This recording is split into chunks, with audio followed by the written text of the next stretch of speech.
प्राचीन भारत के एक छोटे से गांव सूर्यपुर में, जहां जाति के आधार पर इंसानों की कीमत तय होती थी, वहां की मिट्टी से जुड़ी एक साधारण शूद्र कन्या करुणा ने ऐसा काम किया कि इतिहास बदल गया। सूर्यपुर के बीचों बीच एक विशाल सरोवर था जिसे देवकुंड कहा जाता था।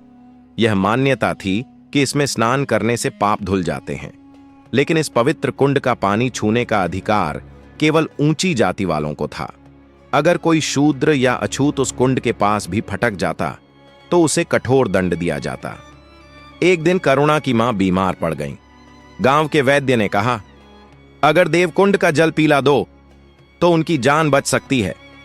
करुणा ने साहस बटोरते हुए गांव के मुखिया से पानी लेने की अनुमति मांगी।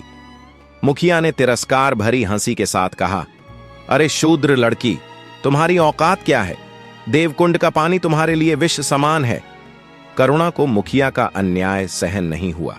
उसने सोचा, अगर यह जल सच में इतना पवित्र है तो यह ऊंच नीच का भेदभाव क्यों करता है? उसी रात उसने देवकुंड से पानी चुराने की योजना बनाई। वह चुपके से वहां गई, लेकिन दुर्भाग्य से पकड़ी गई। गांव के सभी लोग इकट्ठा हो गए। मुखिया ने गुस्से में कहा, इस अभद्रता की सजा मौत है, लेकिन हम तुम्हें एक मौका देते हैं। अगर तुम हमारी 3 कठिन पहेलियों का जवाब दे सको तो तुम्हें माफ किया जाएगा। करुणा ने मुस्कुराते हुए कहा, ठीक है, पूछिए। पहली पहेली थी, बताओ जो हमेशा चलता है पर कभी रुकता नहीं। करुणा ने तुरंत उत्तर दिया, समय। दूसरी पहेली थी, ऐसा क्या है जो जितना खाली होता है उतना ही मजबूत बनता है? करुणा ने जवाब दिया, मनुष्य का धैर्य। तीसरी पहेली थी, ऐसी कौन सी चीज है जो हर इंसान के पास समान होती है?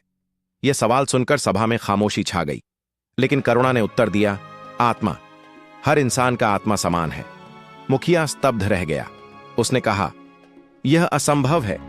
एक शूद्र लड़की इतनी बुद्धिमान कैसे हो सकती है? करुणा ने दृढ़ स्वर में कहा, ज्ञान और सत्य का कोई जाति से संबंध नहीं होता।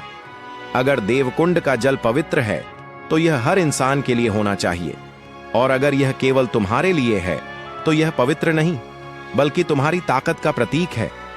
सभा में सन्नाटा छा गया। धीरे धीरे लोगों ने करुणा की बात को स्वीकार किया। देवकुंड के नियम बदल दिए गए और करुणा को गांव का सम्मानित सदस्य बना दिया गया। करुणा ने अपनी मां को जल पिलाकर बचा लिया। सूर्यपुर का यह बदलाव धीरे धीरे आसपास के गांवों में भी फैल गया। कहानी ने सिखाया कि सत्य साफ